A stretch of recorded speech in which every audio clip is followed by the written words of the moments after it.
Alright, so back to this. Yeah, again, yet another black screen video on Pokemon, this time being the Infinite Fusion mid-run video. I've already made, I think at least one, maybe two Infinite Fusion black screen videos. I think only one so far. I made it like a couple or few parts in, and that was the initial one I made, which explained my initial thoughts, as well as my reasoning and mo for doing that, as opposed to this video where, again, it will kind of go over the state we are, halfway through, right, or roughly halfway through. As of this point, we have 4 badges and are making our way to Fuchsia City in order to get the 5th. So, again, roughly about halfway through, given that we know it ends after the 8th gym. So it seems to be kind of like uranium in a sense, to where it probably won't go super beyond, like, let's say Insurgents didn't have like a very big and fleshed out post game. Again, we're just kind of assuming it ends there. So again, and then obviously kind of the second part, or what I'm also going to tie into this video, is kind of Pokemon fan games, as a whole, as well as, kind of this series and like the community, mostly the community, and sort of my, I guess, issues with it, right? And kind of, again, problems with it, and how like fan games, tie into that.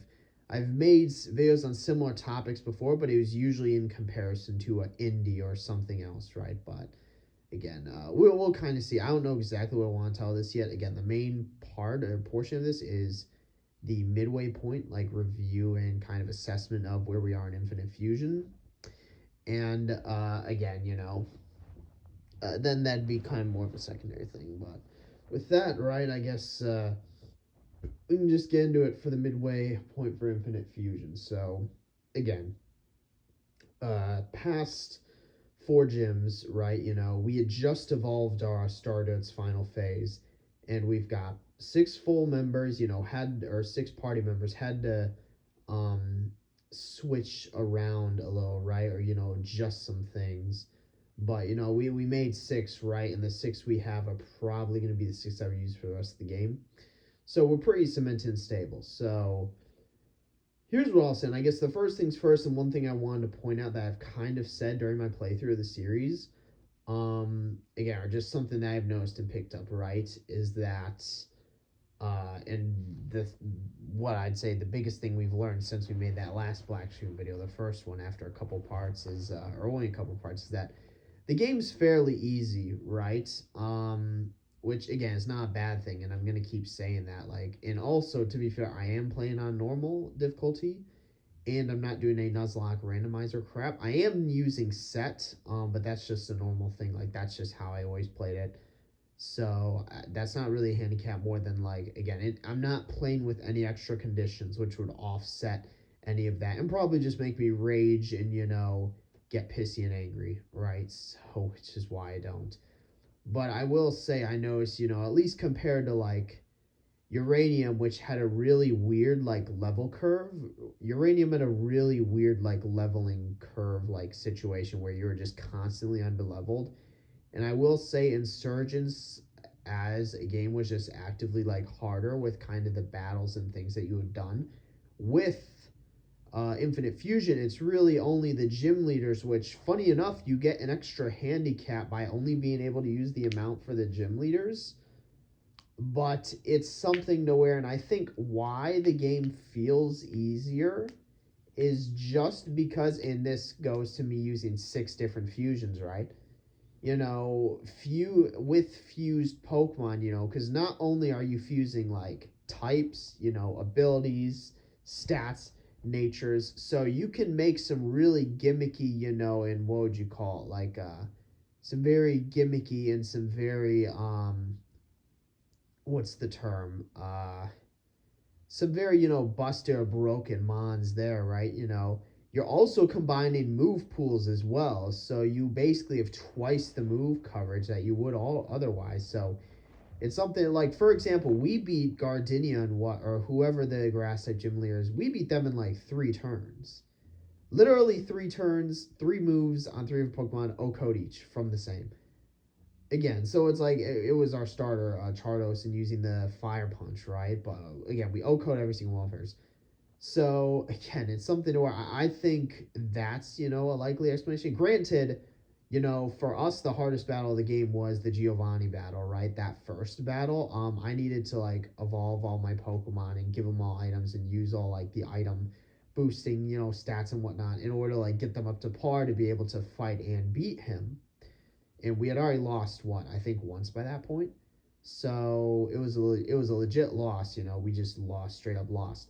But again, the big thing there is that, and what that comes down to is, again, other than some gym leaders, not even all of them, and it's mostly due to just the Pokemon handicap, as well as let's say the Giovanni fights, and then if there's going to be an Elite Four and champion, it's something to where it's like, again, the game isn't that difficult, and again, not a bad thing, right? Like I very much appreciate, like I feel like, and that is why I'm specifically backloading the Reborn line, because I know it's a more try hard, like difficult game there, and I want more experience in fan games under my belt before I do that, because then it's also something where people talk about how good these games are, but again, or they talk about how hard these games are, right? But again, they talk about that in relation to be good, but it's like they're not, what would you call it? Interchangeable, right? It's not one equals the other. Again, you're missing the point there if you think it's it. So again, that's probably the first thing and big thing that I've noticed since that, which again kind of makes sense based on the gimmick of the game with like fusion types and whatnot. So,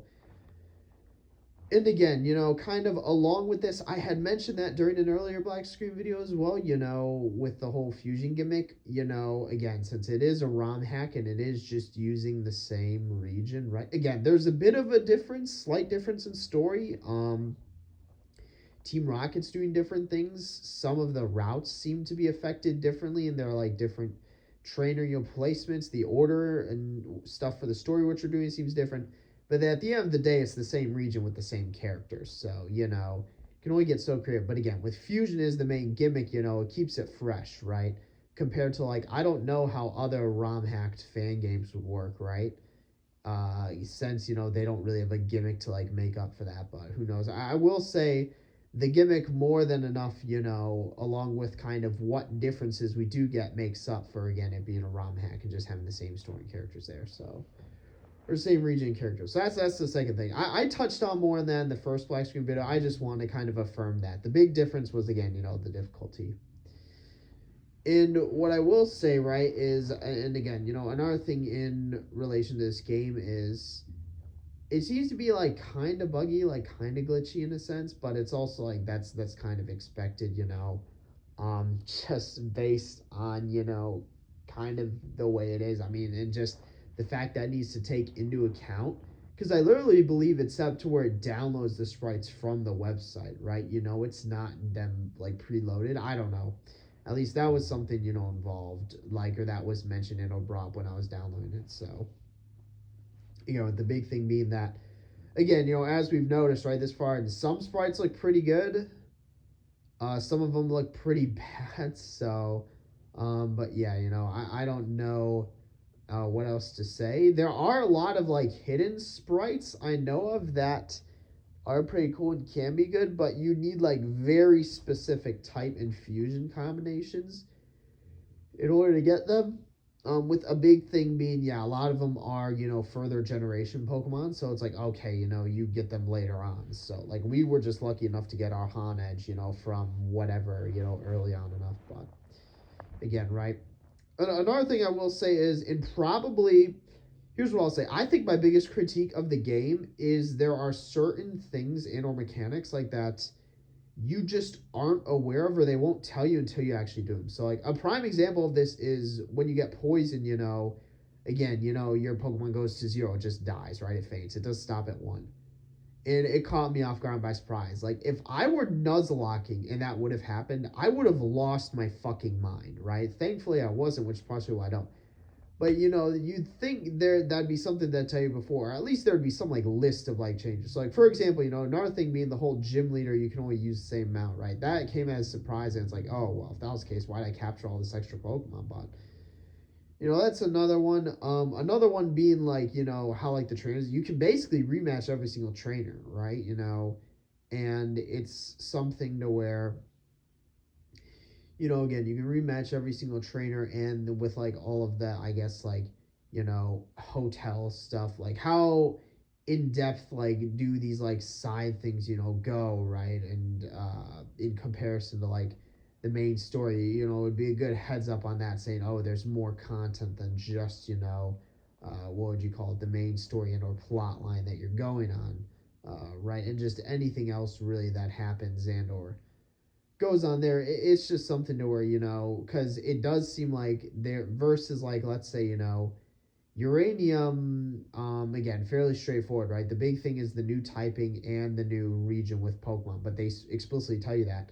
Insurgents, again, deltas, right, as well as, other kind of gimmicks, but those, again, you're told, right? So it's like it's just something to where, granted, and it's not like, if it were like one thing that were different.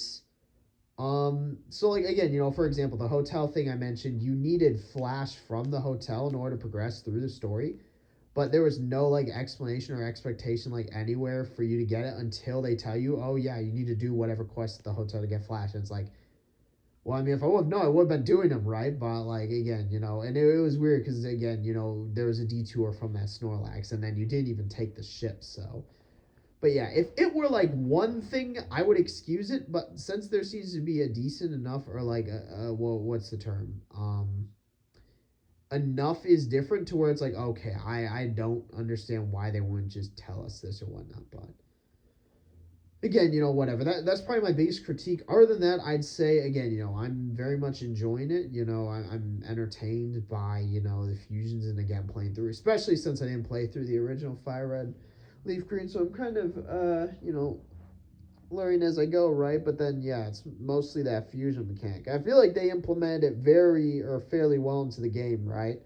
Nearly every single trainer, which caught me by surprise, nearly every single trainer we came across had fusion. I thought it would be a more lucrative thing, but it's just extremely common, right? So, which isn't a bad thing, right? That's like, I actually think that's a good thing because we get to interact with that mechanic more, which is the main, drive mechanic and reason to play that game. So, again, it's like that's just another thing I wanted to pick up. Yeah. So, and then also how they adjust, the story and plot and kind of sequence of events of things that happen in the game, to fit their new story and the new fusion, mechanic and aspect there. So that's, again, they do a really good job with that. So it's like, the game itself is fairly basic. It's like, uranium, right? It's not like something super fleshed out like Insurgents, let's put it that way. But what they do a good job at, right? Where, you take the basic game, you add this, mechanic, right? And then, you flesh out and, you enhance, refine things, work things out, work out kinks. And then you get, a good game, right? Pretty good game. This makes for an enjoyable and entertaining experience. And that's where I can say I am at this point. Unfortunately, if you remember, I used to play through Omicron, Zeta and Omicron, right? This was about a year ago. I made a couple videos on it. I made an early game and like a mid game review of that, and again, it really wasn't entertaining. That's why I dropped it, even though it wasn't, again, funny enough, it wasn't a ROM hack. It was actually its own region game. Again, the problem is just it really wasn't interesting and or like, again, it was just very boring. So it was something to where that's why I stopped playing it. I haven't touched it in probably like a year. Again, the big thing there is that probably not going to continue playing through it. Maybe at some point after all of this, I will just revisit it. But again, it was something to where it's like, okay, yeah, whatever. I'm glad I didn't record it, as one of my earlier games, right? Like Insurgents, Uranium, now Infinite Fusion, because these are better, right? I'm having better experience. So again, make it more. Eventually, I will come back to it probably, but I'll probably record it just because it'll be more entertaining there, and then it'll also be like, yeah, also I'm pretty sure I got stuck in that, which is a bit awkward, but there was no incentive for me to like continue or carry on because I wasn't having the greatest experience. So again, there's that. I feel like that pretty much wraps up, my midpoint assessment of, Infinite Fusion. For what it does, I think it does extremely well. It's nothing too crazy and astounding like Insurgents, but again, it's very enjoyable, very entertaining experience there. So with that, we can kind of move on to the second part of the video. What I wanted to relate to now that I've played through a third fan game. Something I kind of want to talk about is the Pokemon community, its issues and or problems. I've brought these up before, but I've always brought them up in relation to our things. So, like, for example, I brought them up in relation to Indy. I brought them up in relation to Omori, right? Funny enough. But it was never something I really talked about standalone. So, again, right, how this relates to the fan games, right, is I think there's a and again, similar to Indy, but I'm trying to keep this standalone. So, again, how this relates to a fan games is I think there's a certain portion of the community and or fan base in why I feel like Pokemon has such a great reputation of gatekeeping, right? Is that, there's a certain fan base and or like part or section of the community that, really tries to gatekeep, the Pokemon experience, right? And I feel like a lot of those people are nested within the more like, okay, niche like fan games, maybe like, Nuzlocking or potentially even like speed running there to where it's like, again, it's people who are usually involved in, I think the more niche sections or hobbies of the community, which seem to be more as a response to kind of, I guess, what the current quote unquote state of Pokemon is in like the newer generation games and, like I guess the newer, aspects of Pokemon almost as like a form of like protest to where like, oh, we'll, do our own, thing as like, to voice our concerns or, our what's the term, there's a good term for it. Our there's a good term for it. I can't think of it now. But voice our, complaints or disagreements or like, our like disgruntledness. I don't know. There's a good term for it. I can't think of it regarding, the present day and modern day, right? Pokemon experience. With again, because here's what I will say. Because again, first off, disclaimer. I got into Pokemon in Generation 4. Heart Gold was my first game. I didn't even play through, Platinum and Diamond, but Heart Gold was my first game. And then from there, I played every game up until the end of Generation 7 with Ultra Sun and Moon. And I hadn't played any of the, okay, I played Let's Go. I didn't play through it. I just played at my buddy's house because it had the 2-player enabler. But other than that, I haven't played any of the R Switch games, and with the reason being, again, not as like some sort of statement, but just because I don't own a Switch, so I've never bought them. If I get a Switch, I'll probably play through them, but again, I just don't, so that's partially why I'm playing fan games. But again, so that's kind of where I lie, and then again, me divulging or indulging a bit into the fan game side of things. But again, so that's where I stand, and but it is something to where like there is an argument to be made regarding again the quality as well as issues and or problems with modern games or the modern Pokemon games, but it also raises the question and or problem and issue of, or not, I shouldn't say problem, the question and point of there's an entire new generation of Pokemon fans being raised on the current generation games on the Switch, that will, again, remember this experience and be, again, a part of their childhood, and, their own Pokemon experience, similar to, like, how I look back on Heart Gold, Generation 5, and then even Generation 6 to an extent. Generation 7 somewhat too, but for me it'd be mostly generations 4, 5, and 6. 7 I played a bit later on, but those first three I'd say would comprise my childhood and overall, Pokemon experience there. I started Insurgents about the time I finished Gen 7, but again, there are, current young, new Pokemon fans going through what I'd say more experienced or veteran or whatever you call them, older fans like us, went through again, during our childhood and like us playing Pokemon. And it's also something to where I feel like a lot of issues and problems that people bring up are, I don't want to say non-issues or non-problems, but they detract from the main point and main sort of thing that you're getting out of these games, right? And that's the entertainment and enjoyment factor.